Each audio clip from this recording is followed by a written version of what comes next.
Hello guys, today I'm gonna tell you how you can use the windshield wipers and washers and what means the symbols in the Honda Accord VII. So let's go to the windshield lever and the first one, the mist. This is a single brief swipe of the wipers.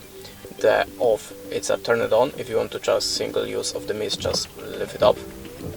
Now the first position, the main position is a off. The auto, it's a automatic mode.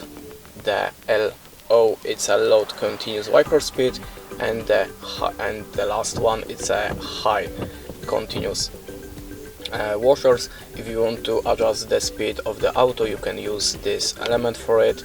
Now the top, it's a minus, the down it's a plus, so if you want to make the windshields faster, just switch it to the plus. That's it. Thanks for watching. Leave us a like or a comment, and goodbye.